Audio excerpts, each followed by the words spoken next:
Hello friends, welcome to our channel Persian education. I hope आप सभी बहुत ही अच्छे होंगे और बहुत ही अच्छे से अपनी तैयारियां कर रहे होंगे। आप सभी का एक बार फिर से स्वागत है हमारी PYQ सीरीज़ में, जिसके तहत हमने स्टार्ट किया है जीपीएससी क्लास 1-2 PYQ, जो एग्ज़ाम कंडक्ट की गई थी 7/1/24 को। यहाँ हम क्वेश्चन के डिटेल सॉल्यूशन के साथ डिटेल एक्सप्लेनेशन भी देखते हैं कुछ इस तरह की। उस क्वेश्चंस में जो टॉपिक आया हुआ है वो आप हर पर्सपेक्टिव से कवर कर लें, ताकि आप क्वेश्चन के सॉल्यूशन यानी क्वेश्चन का आंसर वो चीज़ क्यों है सिर्फ इतना ही नहीं, बल्कि उस टॉपिक को इतना डेप्थ में जाके समझें कि उससे अगर कोई दूसरे क्वेश्चन भी बनते हैं तो वो आपके कवर हो सकें।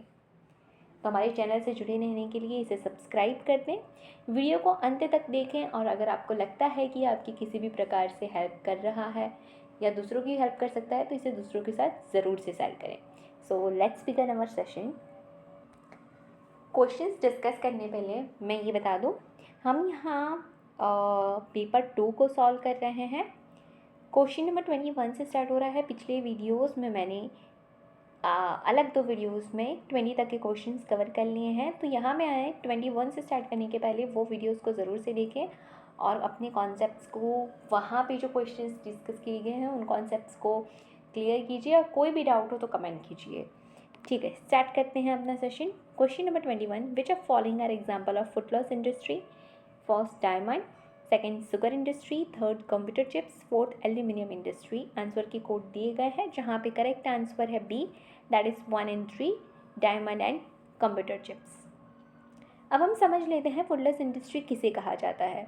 सो फुटलॉस इंडस्ट्री एक जनरल टर्म है जो कि उन इंडस्ट्री के लिए यूज़ किया जाता है जो कहीं भी प्लेस की जा सकती है without worrying about location and without depending on the location of the raw material, right.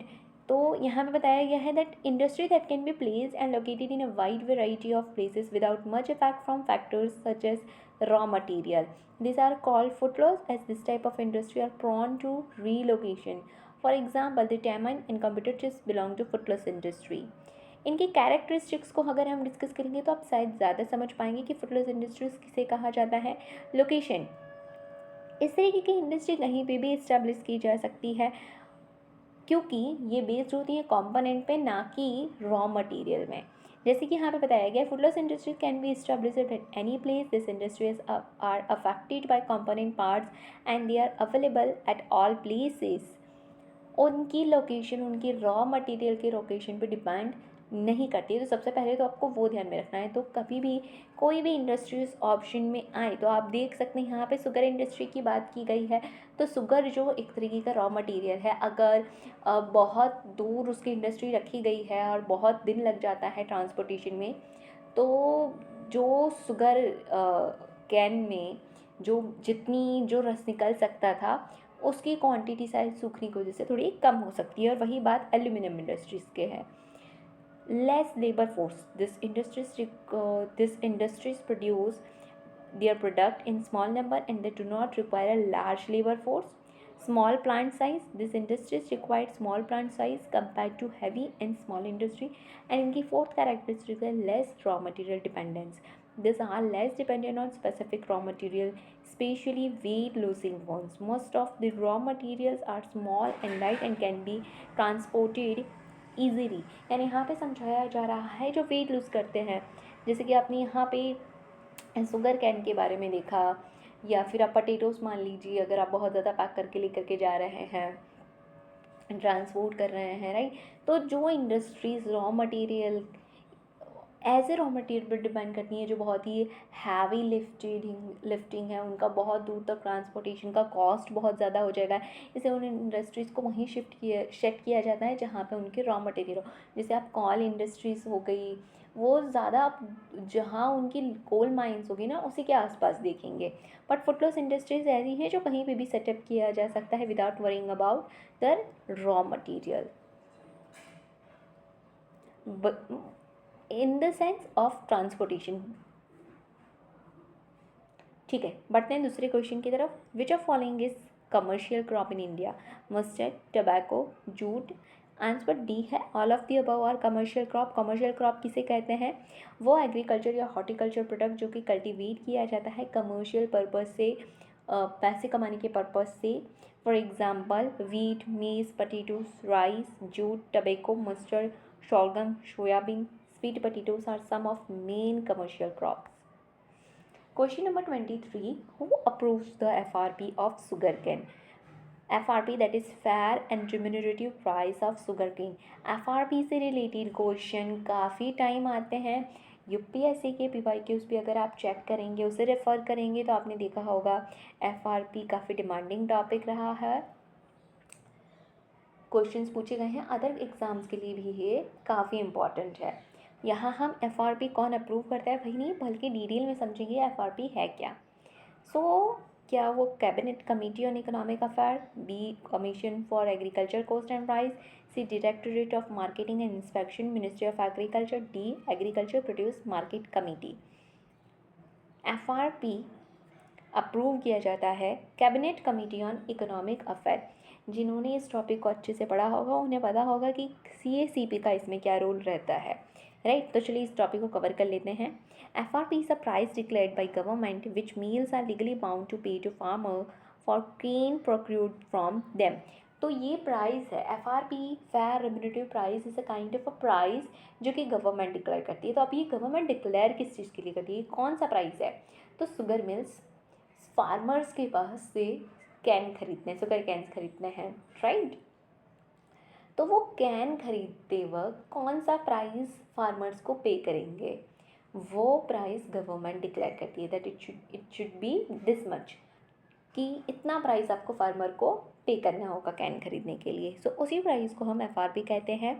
Meals have the option of signing an agreement with farmers which would allow them to pay the FRP in installment.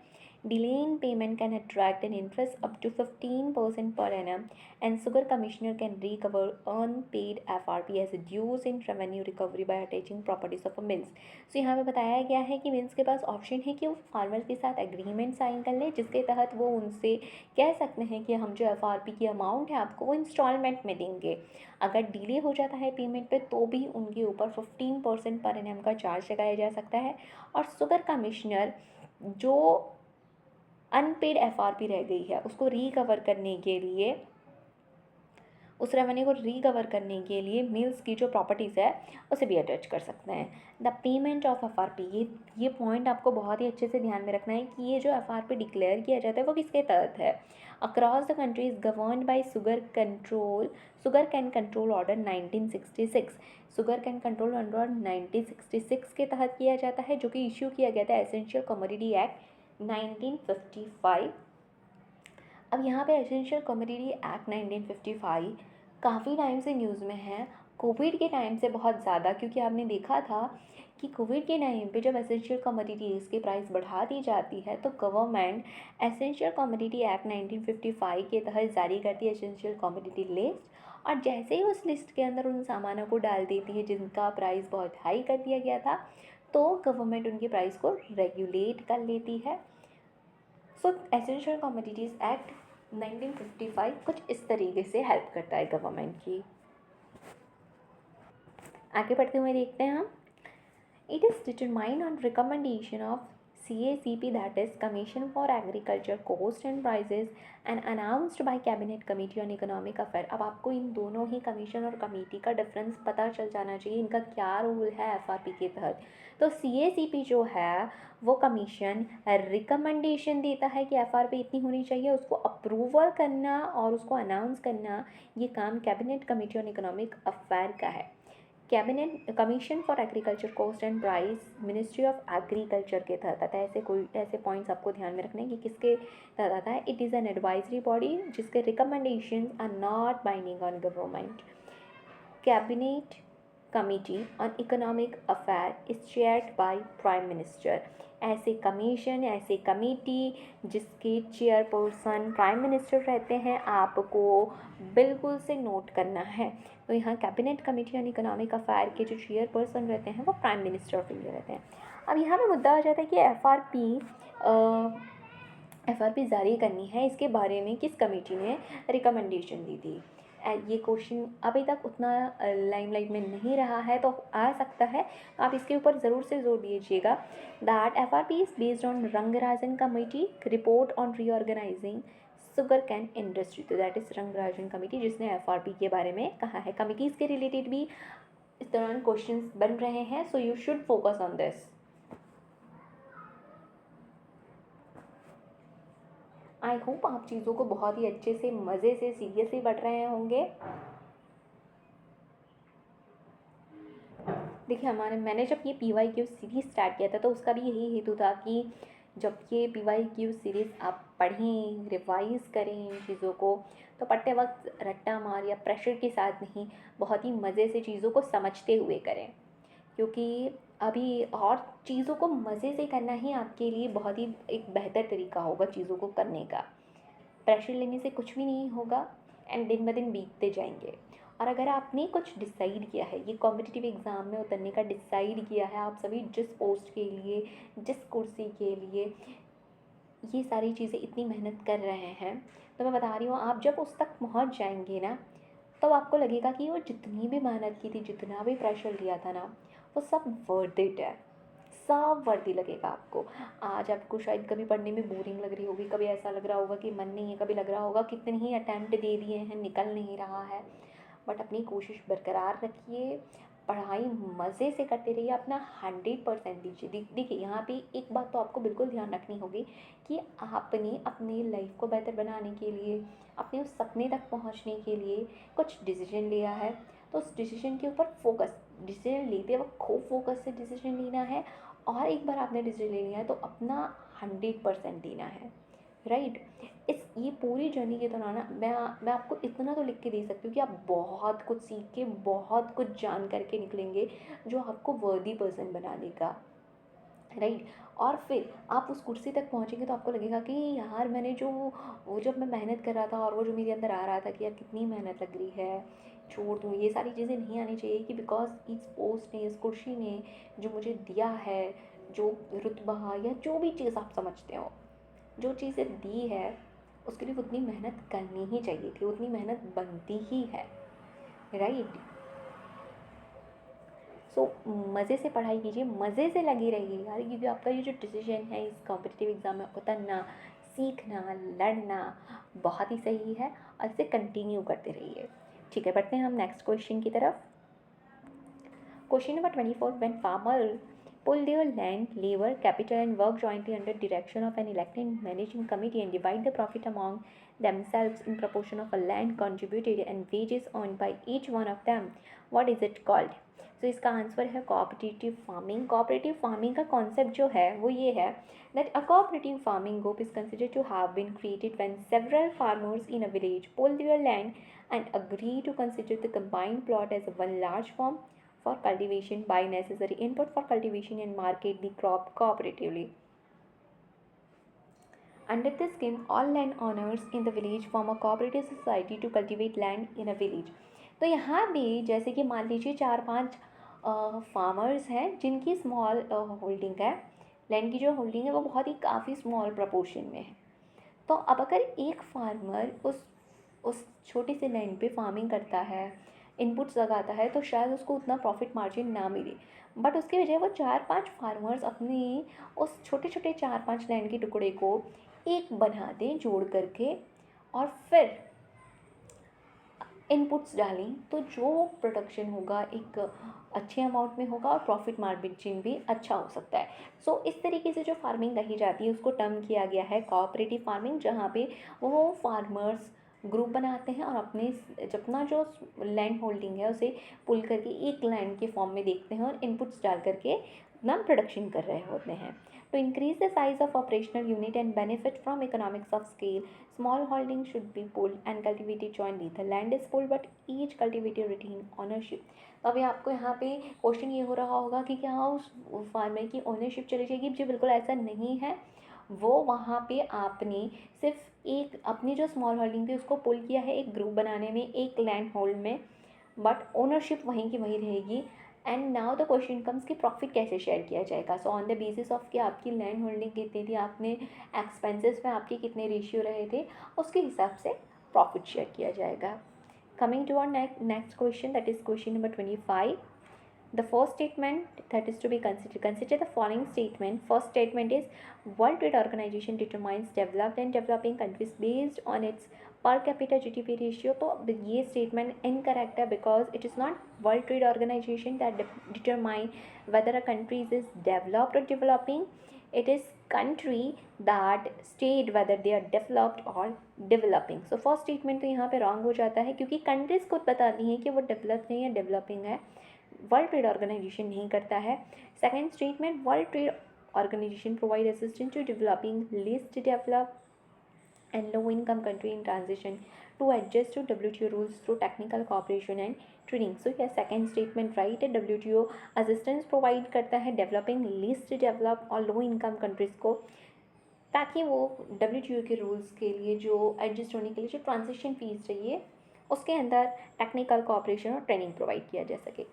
अब यहाँ पे जो world trade organisation के related statement दिए गए हैं, इस topic को मैं बहुत ज़्यादा डिस्कस नहीं कर रही हूँ. यहाँ स्टेटमेंट के फॉर्म में ही मैंने आपको एक्सप्लेन कर दिया है और फर्स्ट स्टेटमेंट क्यों नहीं होगा वो भी मैंने आपको बता दिया गया है. वर्ल्ड ट्रेड ऑर्गेनाइजेशन खुद में एक बहुत ही बड़ा टॉपिक है जिसको कवर करने के लिए ही आधे घंटे से ज़्यादा का टाइम लगेगा, बिकॉज यहाँ पे आपको उसके ऑब्जेक्टिव्स क्या क्या, कितने राउंड्स रहे, किस तरीके से इसके पहले जो हमारा एग्रीमेंट था, general agreement on trade and tariff, world trade organisation कब आया, 1 जनवरी 1995 में, कितने राउंड्स रहे, कौन सा राउंड्स बहुत ज़्यादा, वो सारी ही चीज़ें डिस्कस करनी होगी अगर मैं वर्ल्ड ट्रेड ऑर्गेनाइजेशन लेती हूँ, राइट. तो अगर आप चाहते हैं मैं ऐसा कुछ डिस्कस करूँ तो कमेंट कीजिएगा, वरना आने वाले टाइम पे जब भी मुझे मौका मिलेगा मैं उस पर वीडियो बना दूँगी. Question number 26, what does food security imply. Food security का क्या मतलब है. So its answer would be access to food to all at all time. So यहाँ पे फूड सिक्योरिटी जो कंसिस्ट करती है उस कॉन्सेप्ट को समझ लेते हैं. Food is essential for living as air for breathing, but food security means something more than getting two square meals. यानी फूड सिक्योरिटी का मतलब ये नहीं है कि आपको 2 वक्त का खाना मिल जाए. यहाँ पे 3 पॉइंट्स कवर किए गए हैं जो फूड सिक्योरिटी के अंदर आते हैं, that is availability, accessibility and affordability. Availability यानी जो खाना है, जो फूड है, वो ऑल टाइम अवेलेबल होना चाहिए. आप अपने ऑप्शन बी में देख सकते हैं, that is access to food to all at all the times. 2 वक्त के खाने की बात नहीं की जा रही है. So availability, accessibility and affordability, this all 3 are to be considered. Question number 27 discuss about what is the phrase sustainability implies. Sustainability का क्या मतलब हो जाता है यहाँ पे. A shared global responsibility is necessary for quality of life. B action of human directly impact the wellbeing of natural environment. C future generation will have the resource necessary for quality of life. तो यहाँ पे इसका answer हो जाता है D, that is all of about. अगर आप sustainable development का भी कॉन्सेप्ट आपने पढ़ रखा हुआ है जो कि SS GSEB class 10th, yes, chapter number 15, 16, not sure, 15 chapter 14, liberalisation, privatisation, globalisation, वो वाला चैप्टर है जिसके अंदर ये तीनों ही टॉपिक्स कवर करने के बाद WTO के बारे में कुछ बताया गया है. फिर सस्टेनेबल डेवलपमेंट की डेफिनेशन डिस्कस की गई है, जहाँ पे कहा जाता है it is a kind of a development जहाँ पे you try to satisfy the need of present generation without affecting the need of future generation. तो आप डेवलपमेंट तो कर रहे हो, प्रेजेंट जनरेशन की नीड सेटिस्फाई कर रहे हो, बट फ्यूचर जनरेशन की नीड को हैम्पर किए बिना. सो वो चीज़ तो आपको सी स्टेटमेंट में दिखी जा रही है. और आपको पता है अगर ग्लोबल रिस्पॉन्सिबिलिटी नहीं होगी तो हम कोई भी रिसोर्सेज को फ्यूचर जनरेशन के लिए एक तरीके से नहीं बचा पाएंगे, right. Action of human directly impact, कहीं ना कहीं हम ये मान रहे हैं कि ह्यूमन का एक्शन नेचुरल एनवायरनमेंट को इम्पैक्ट करता है, उसके वेलबींग को इम्पैक्ट करता है. ये सस्टेनेबिलिटी कॉन्सेप्ट के अंदर माना गया है. इसीलिए सस्टेनेबल डेवलपमेंट के ऊपर तो जोर दिया गया है, राइट. आगे बढ़ते हैं. Question number 28, which chemical fertiliser is essential for better rhizobial nitrogen fixation. Factual question है, आंसर हो जाएगा इसका डी, फॉस्फोरस. फैक्चुअल क्वेश्चन के अंदर ऊपर मैं बहुत ज़्यादा डिस्कस नहीं कर रही हूँ. Question number 29, Azolla is used as a bio fertiliser as it purges. Azolla को बायो फर्टिलाइजर के तौर पे यूज़ किया जाता है क्योंकि ये पजेस करता है साइनोबैक्टीरिया. अब यहाँ पे अज़ोला को बायो फर्टिलाइज़र के तौर पे यूज़ क्यों किया जाता है? क्योंकि उसके अंदर साइनोबैक्टीरिया है। तो साइनोबैक्टीरिया क्या हेल्प करता है, किस तरीके से हेल्प करता है कि वो सॉइल के लिए बायो फर्टिलाइज़र का काम कर जाता है? तो Azolla is considered as a bio fertiliser due to its ability to fix atmospheric nitrogen. तो इसको बायो फर्टिलाइज़र कंसिडर किया जाता है क्योंकि इसकी एबिलिटी है टू फिक्स एटमॉस्फेरिक नाइट्रोजन। आपने अपनी स्कूलिंग के दौरान ये पढ़ा होगा दैट पल्सेस अगर हम ग्रो करते हैं तो पल्सेस हेल्प करते हैं मिट्टी के अंदर, अगर मिट्टी नाइट्रोजन डेफिशिएंट है तो नाइट्रोजन को फिक्स करने के लिए सॉइल में, राइट। ये चीज़ हमने काफ़ी डिटेल में पढ़ी है कि किस तरीके से एटमॉस्फेरिक नाइट्रोजन को राइजोबियम जो बैक्टीरिया है वो कन्वर्ट करता है नाइट्रेट के फॉर्म में और फिर प्लांट्स उसे नाइट्रेट के तौर पे ले लेते हैं। वो चीज़ यहाँ पे बताई जा रही है। The plant forms a symbiotic relationship with the nitrogen fixing cyanobacteria bacterium Anabaena azolai, which is housed in specialized structure called hairs on azolla plant. During the growth of azolla, the cyanobacteria fix atmospheric nitrogen and convert it into a usable form for plants. This nitrogen fixation process allows azolla to accumulate a significant amount of nitrogen within its tissue. Coming toward the question number 30, which government department is mainly responsible for policy issue relating to public sector bank and financial institution? I'm really sorry, ये question थोड़ा आधा सा नीचे रह गया है। तो यहाँ पे से दिए गए में से कौन सा डिपार्टमेंट है जो कि public sector bank and financial institution के उनके रिलेटेड पॉलिसीज बनाने के लिए रिस्पॉन्सिबल है? सो आपका करेक्ट आंसर हो जाता है that is department of financial services. काफ़ी फैक्चुअल क्वेश्चन है। इस सीरीज़ के तहत मैं 10-10 क्वेश्चन ही ले रही हूँ, तो यहाँ पे हमारे 21 से 30 10 क्वेश्चन कंप्लीट हो गए हैं। 10 क्वेश्चन मैं इसलिए ले रही हूँ ताकि एक कुछ टाइम में जब आप बैठ रहे हैं पढ़ने के लिए तो क्वेश्चन डिस्कस हो जाए, आपको चीज़ें याद भी रहे और कॉन्सेप्ट अच्छे से क्लियर हो जाए एंड आप इसे दोबारा तुरंत रिवाइज़ कर लें ताकि सुन लें इसे, अच्छा सा रिविजन हो जाएगा, फिर आप दूसरे क्वेश्चंस पे जा सकते हैं बड़े ही आराम से, राइट। हम सबकी अलग अलग एबिलिटीज़ होती हैं, उन चीज़ों का सम्मान करते हुए इसको 10-10 क्वेश्चन तक ही लिमिटेड रखा है मैंने। आई होप आपने इस सेशन को एन्जॉय किया होगा। कोई भी डाउट्स रह जाते हैं तो मुझे कमेंट्स में ज़रूर पूछिएगा। इफ़ यू फील कि ये वीडियो वर्दी है तो इसे अपने फ्रेंड्स के साथ शेयर करें, लाइक बटन हिट करें और हमारे चैनल से जुड़े रहने के लिए इसे सब्सक्राइब कर लें। Thank you for watching.